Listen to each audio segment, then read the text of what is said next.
Hello and welcome to the Fingal Business Podcast.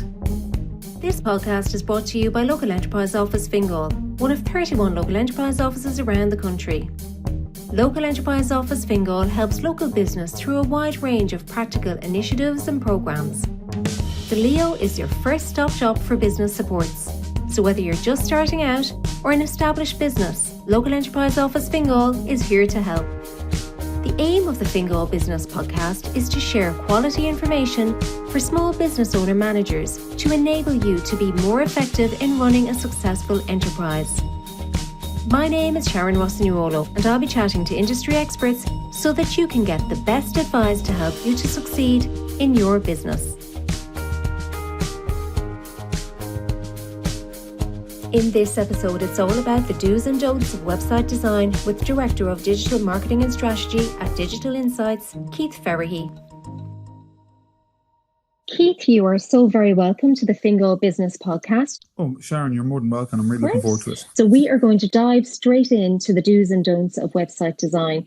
And probably the most important question that I'm going to ask you today, and something that all businesses will want to know, what are the main factors that businesses need to think about when they're creating their website?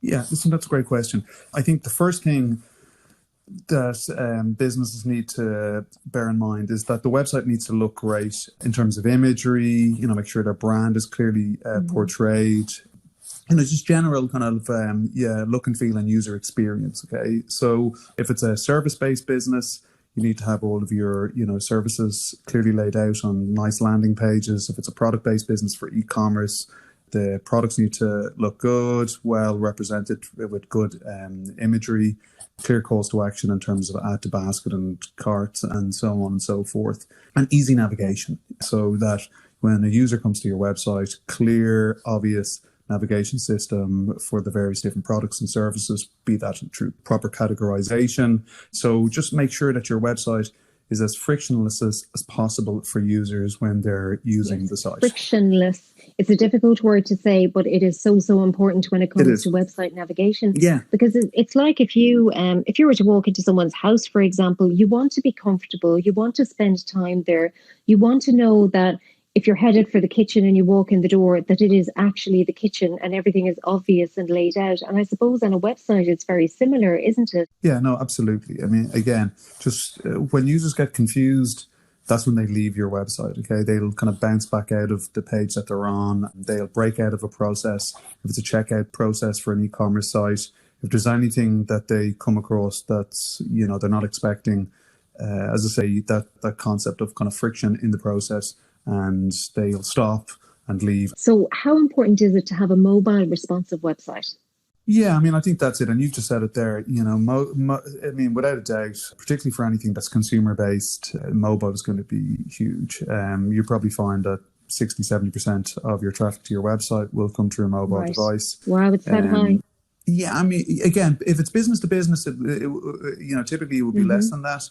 But certainly for anything kind of at a consumer-based level, you're looking at figures around that. So therefore, it's critical when you're getting your website designed and developed, that it's a mobile-first approach. So when you're reviewing your designs from your designer, that you're looking at them in, not on a big screen. You should be looking at them, with that mobile view in mind. And then obviously, likewise, for your desktop version, make sure that it renders and it's designed accordingly for whatever the screen is, that the screen size that's accessing your site. And responsive is typically the way forward for most sites today. There was times in the past when people would have built mobile specific sites, but generally speaking, for most of the listeners on the line here today, that responsive site that automatically re-renders based on the screen size that's accessing your website is the way forward. That makes perfect sense. And any experienced web designer is going to know that that's the case. But at the same time, if you're commissioning a website design, it's probably important that you're aware of this and just highlighting it and pointing it out. I really like your point there about the fact and it is very, very true. If it's B2B, it is probably more likely that they're going through desktop, but certainly B2C is going to be a huge percentage will go through mobile, won't they? Yeah. I mean, for both of them, the point is that, your website should render property, regardless of whatever the screen is that's accessing it. So whether you be B2B or B2C, it doesn't matter. Particularly around something that we'll probably talk about a little later on today about search engines. So, Google will look at your website, typically from a mobile first perspective. So regardless of your business to business or business to consumer, it has to function well on a mobile device, or otherwise that's going to have, knock-on effects in terms of your ability to be found through search and things like that are so important for your business. Brilliant. Let's talk about website security. What is an SSL certificate, and why is it so important to have a valid one? Yeah, I mean, it's so basically a secure socket layer certificate.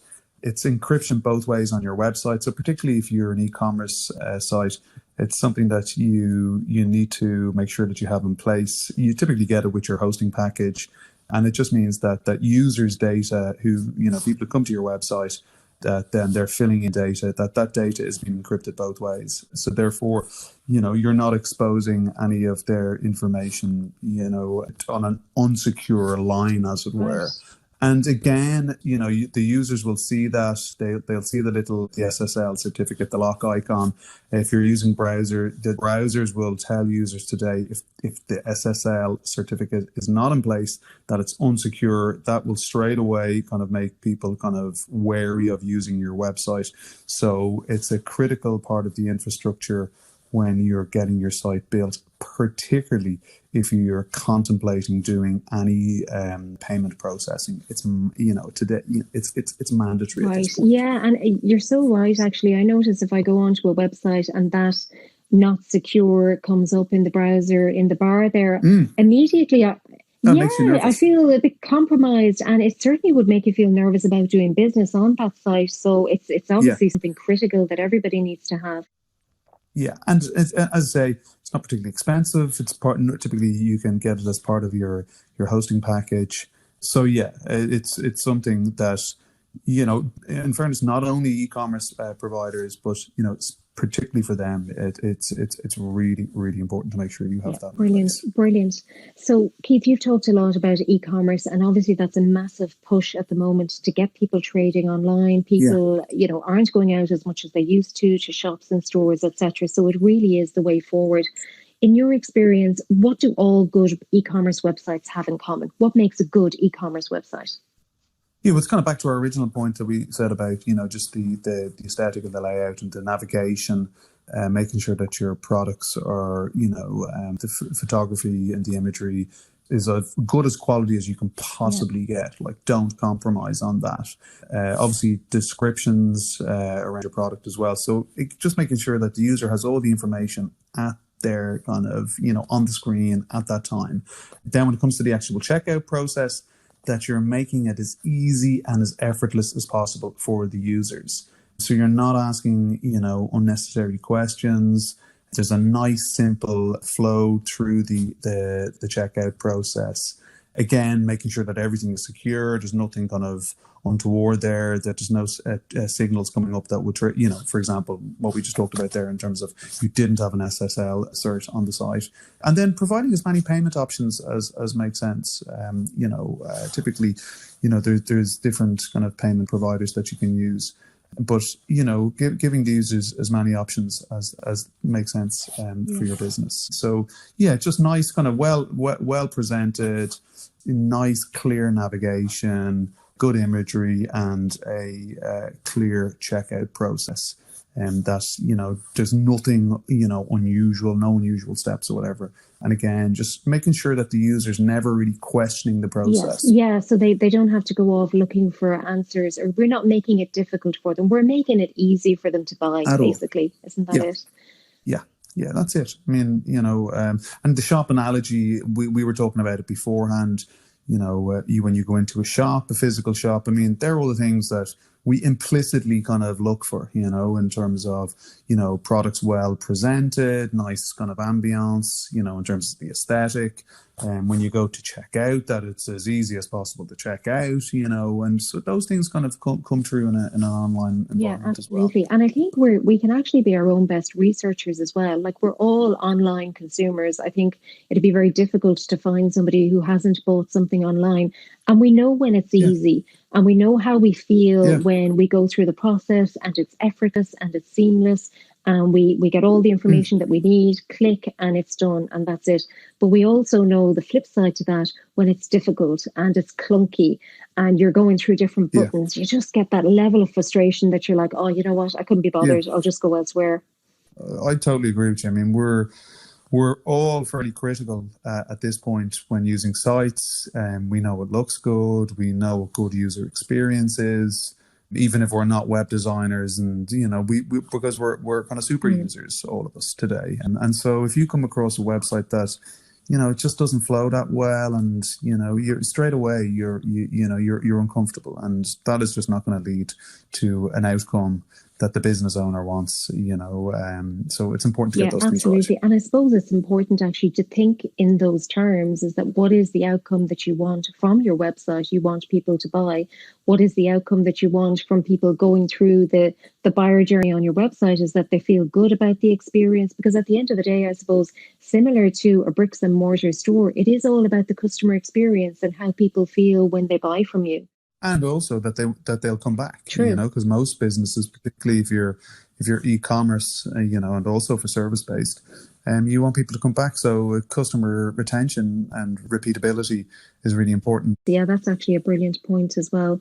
So we've talked a lot, I suppose, about mainly product-based business in terms of the e-commerce. That's what we have in our minds.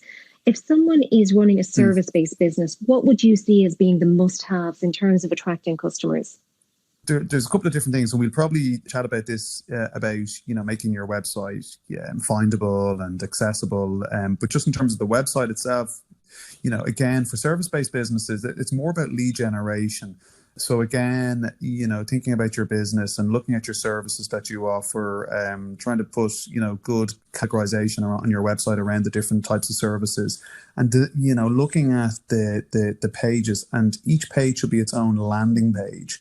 So there should be, clear calls to action on it. If it's, an inquiry form that you wanted somebody to fill in, and making sure that your phone number is visible, at all times. Maybe you can have floating kind of banners where you've got the phone number is there visible on the screen all the time.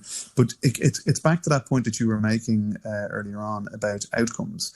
What is the point of your website? And for service-based businesses, typically it's going to be, somebody to pick up the phone and ring you. It's going to be to fill out a form, to leave an inquiry, that type of stuff. Or, again, it could be a booking form, so book now, etc. So all of those things, again, that the service needs to be clearly kind of presented on the site, and then the outcome that you're looking for the user to kind of, to fulfill, the call to action and the process around that is seamless. Yeah, exactly. So it's that idea of having that journey and going through, and also those really obvious things of having your phone number there, making it easy for people to contact you. And it's amazing actually how many websites don't have that ease with which to navigate, or even are lacking those fundamental pieces of information.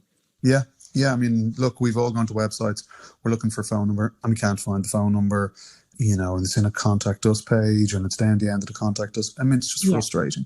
So if you want your phone to ring, make sure that your phone number is clear and obvious at critical junctures, if not always, on your website. Absolutely brilliant. So you're telling people, look, contact me. It's a bit like that analogy, isn't it? Of if you want to buy the lottery, make sure you buy the ticket. If you want people to call you, make sure you give them the phone number. Yeah, I mean, absolutely. I mean, that's it. And look, for a lot of businesses, the getting the phone to ring is key. It's a clear business outcome that they want out of their site. Exactly. And then you work your magic in terms of being aware of, having questions ready, what that customer needs and how you can provide it and all that. So it brings it to the next level really in terms of contact. And and business generation. So we talked before about, or you mentioned the fact actually that people need to be able to find you. So what is the best way to make sure that your website ranks on Google? Yeah, well, look, I mean, there's a lot going on there, and particularly for businesses who may not be kind of have huge technical resources and stuff like that. But but first of all, you have to think about, look, what are the phrases that your customers will be searching for when they're looking for your business? What are the questions that they might be asking?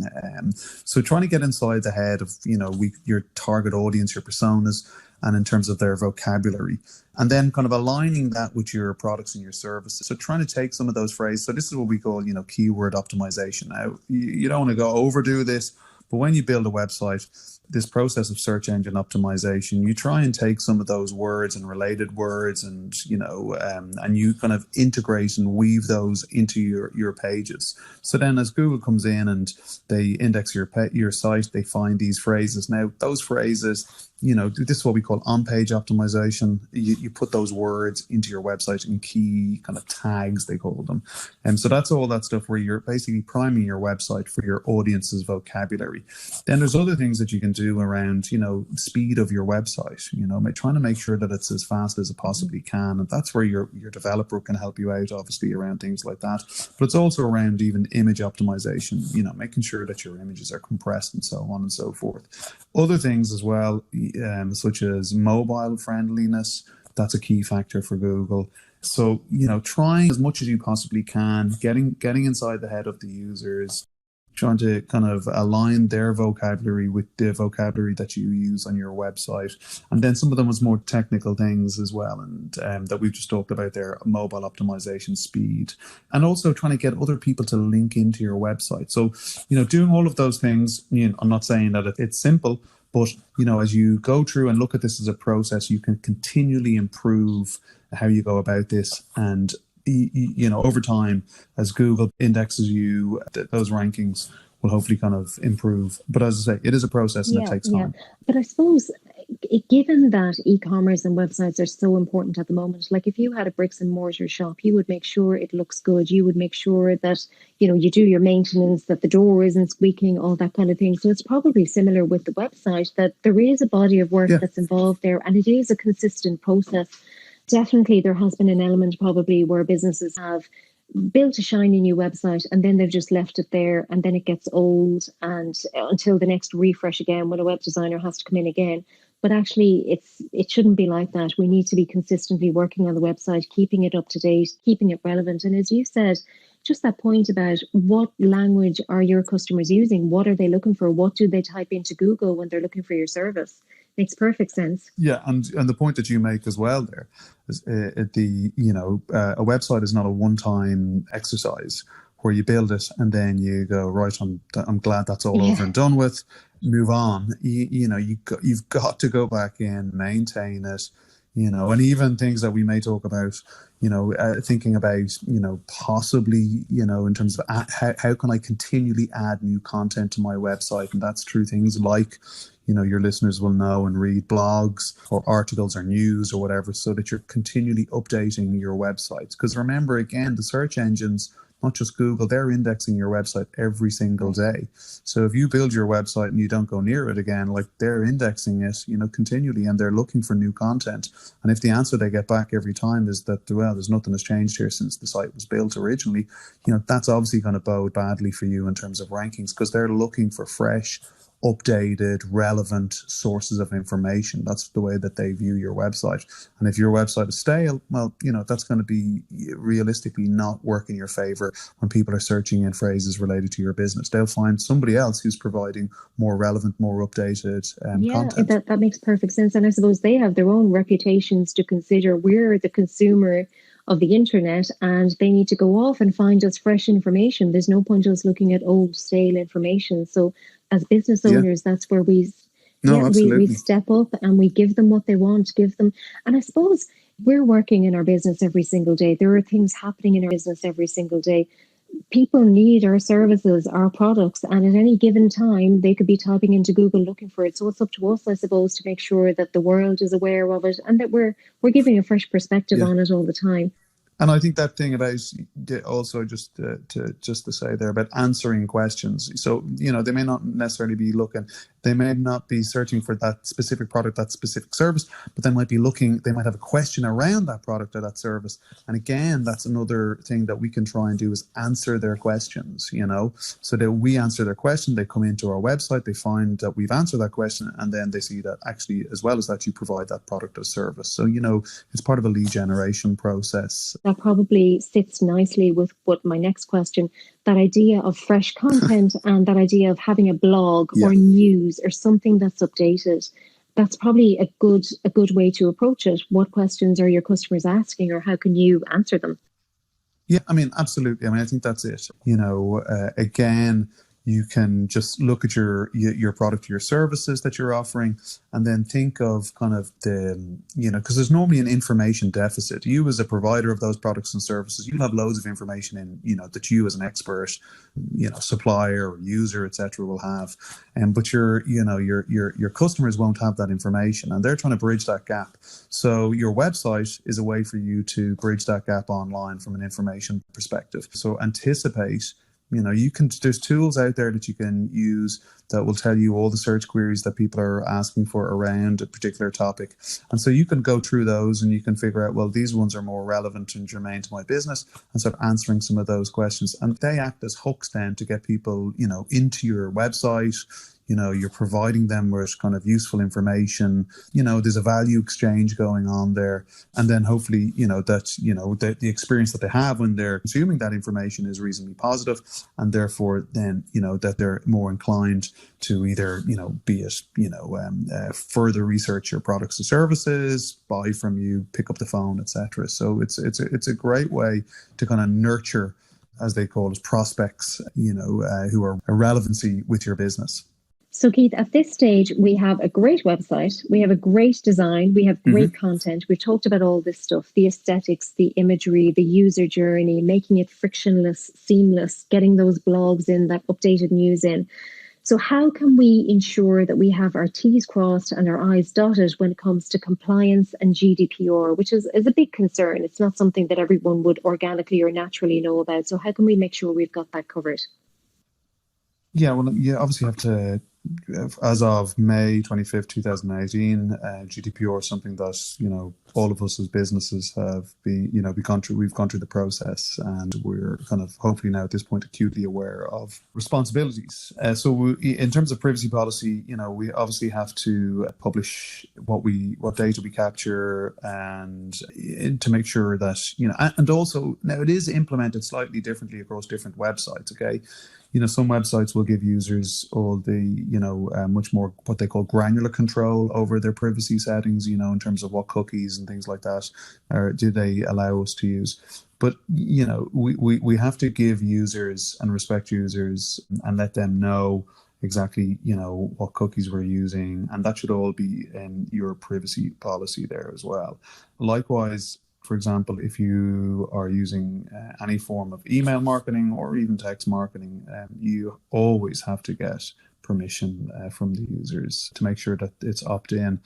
Again, these things have been, it has always been thus, except I suppose GDPR has refocused and just put a line down again to say, it absolutely has to be in place now when we're doing any kind of direct marketing through kind of electronic means, that we give users the ability to opt out, give users make sure that they have opt in, and it's a kind of it's a use it or lose it as well. You don't have you have to use if they give you permission, you have to communicate to them in a certain amount of time.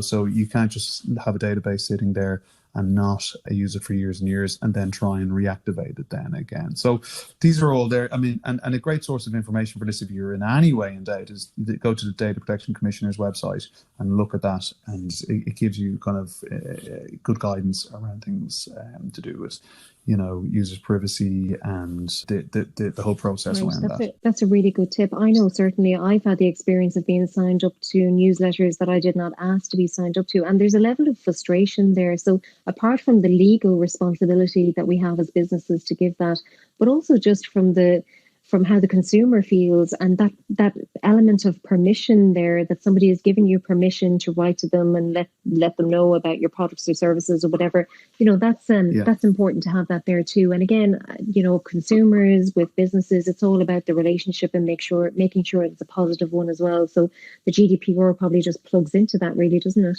Yeah, no, absolutely. And look, I mean, at this point, there's serious considerations if you kind of violate any of those regulations in terms of fines. I mean, they're very hefty. So, business, you'd like to think at this point that most businesses operating within GDPR areas would fully understand the consequences.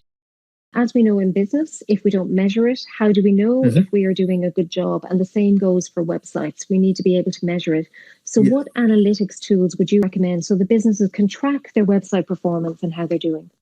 Yeah. And again, look, I mean, there's free tools out there and there's paid tools. I think for most of the businesses, that we've got on the line today, again, the free tools are more than adequate for their needs. Okay. So tools like Google Analytics, it's there, it's free to use, and it gives you kind of lots and lots of information about your users, where they're coming from, what they're doing on your website. With fairly kind of easy enough customization, you can really track all your events that are on your site, people clicking on buttons, people checking out. Sometimes you may need a bit of a helping hand with some of that as well, okay? Because it means knitting together user actions on your website, as I say, button clicks or phone number clicks, or going through a checkout process. But it's reasonably straightforward to put in place. And also, if you're using tools like Shopify and WooCommerce from an e-commerce perspective, a lot of those have got nice integration with tools like Google Analytics. So therefore, that gives you that visibility of what's going on in your site and where they're coming from and what sources of traffic are working reasonably well. There are other tools as well, possibly one that's maybe not as commonly used, but it's a great tool. It's Google Search Console. That's a tool that tells you from a search perspective how you're performing around search queries and how you're ranking. It's obviously for Google, but it gives you a good indication if you're trying to figure out, what phrase am I ranking for and how am I doing. That's a great tool to use as well. And then obviously all the social media tools as well. They've got their own insights.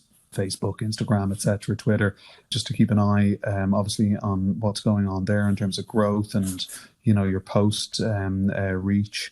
There's different tools that you can use, but certainly I think for the website, Google Analytics is the key tool there, and there are some other tools as well that you can Google tools there, but that's the key one, to make sure that you've got it set up and that you're looking at. I mean, that's the point. I mean, I think a lot of people will have it set up, but they're not really looking at it and they're not really tracking things. So it should be there. It's part of your digital health. It's kind of what you were saying earlier on about the website bit. Making that you're thinking about it on an ongoing basis. Your analytics, likewise, should be something that you're dialing in. Keeping an eye, you're trying things. Is it working? Is it not working? So it's there to help you. So a lot of people just look at it as, just, okay, that's what it's saying, but there's a story behind the data, and it's telling you, is your website kind of functioning properly, or is the traffic that's coming to your website, is it performing to its best ability? So, there is that whole idea about, it's telling you a story. I love that analogy about it's telling you a story. And it's almost actually like you're driving along in a car and, it starts chugging, it's not working quite as it should. So you're almost lifting the bonnet to see, okay, well, what's really going on in here? And sometimes they're very simple changes that can make a big difference to the traffic on your site, aren't they?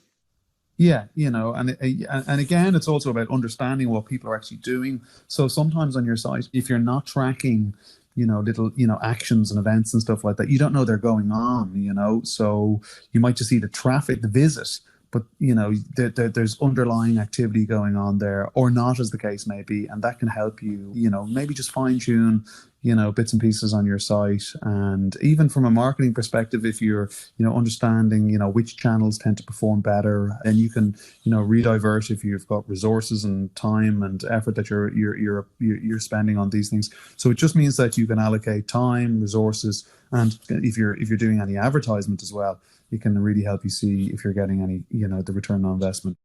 What is your advice for business owners who are thinking about using social media advertising to promote their website, but maybe they're a little bit nervous of it? Yeah. Obviously, you're making an investment there. So what is your advice to somebody who's thinking about doing that social media advertising? Yeah, I mean, I suppose probably for most businesses and, the SME space, they're probably looking at two kind of key areas of potential spend. One will be on search, that will be typically Google Ads, and the other will be on social media. And it kind of, again, for both, it comes down to your audience. So, it's my advice will be certainly research using both. So again, depending on your audience and the level of activity, could be, for example, using Facebook advertisement or Instagram advertisement. In fairness, they've got great targeting options within those. You can target people based on their interests. You can target them based on their demographics. You can target people based on the geography.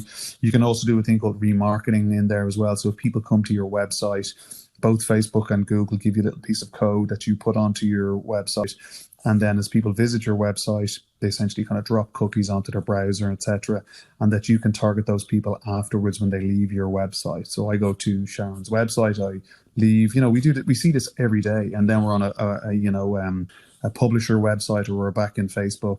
And because I visited your website, I now see an ad promoting that product or service that I just viewed on your website. So it helps to maintain that relationship. So that's certainly something that I would explore and look at, and maybe do some, if you're thinking about it, do some small pilot campaigns to see how it's working, and then you can refine it over time as well.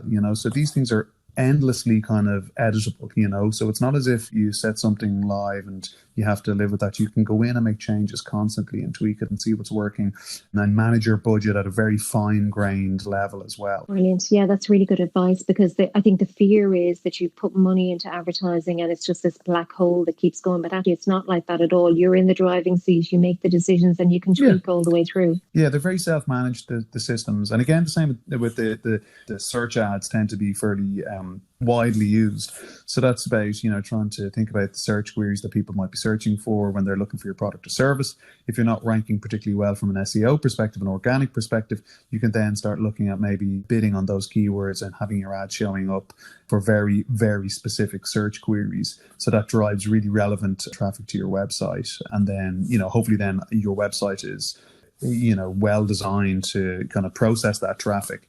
But, again, you do need to look at, particularly if you're thinking of doing the search ads, making sure that you understand how you set them up. And so, it does require a little bit of research as well to try and make sure that you're spending your money in as wise a way as possible. Yeah, and I suppose doing it piece by piece. Rome wasn't built in a day. So if at the moment you're sitting absolutely. there and you're looking at your website and you're thinking, wow, I have a lot of work to do, even just stepping back for a second to do a little audit. So how does it look? How could I make this journey easier? If I didn't own it, how would I feel about looking at that? Does it tell me all the information I need to do? Yeah. So even just from that and working forward, it would help hugely, I think. And again, so many businesses need to go online now. It is a necessity for business.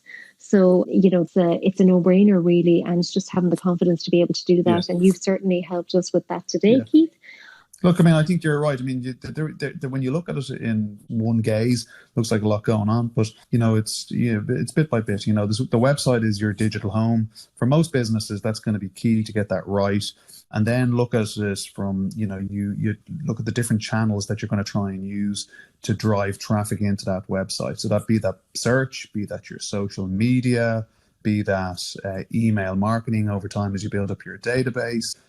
So you can concentrate on those and build a strategy around those. And it's going to take time, but it's a long-term, I mean, your website and all the activity that you build up around that, like, it's an asset to your business. And if you invest in it, it'll pay you back over time. And as you say, I think what's happened over the last 3 months, it's again just really made people kind of realize and refocus on the need for a good online presence. So, and that's it's sharpened everybody's focus once again. We kind of knew it all along, but it's just made us realize, obviously in a very, very kind of serious way, that it's going to be critical going forward as well. Well, Keith, I have no doubt that everything you've shared today has been a huge help to businesses at a time when it's never been more important, as you say, to have a solid online presence.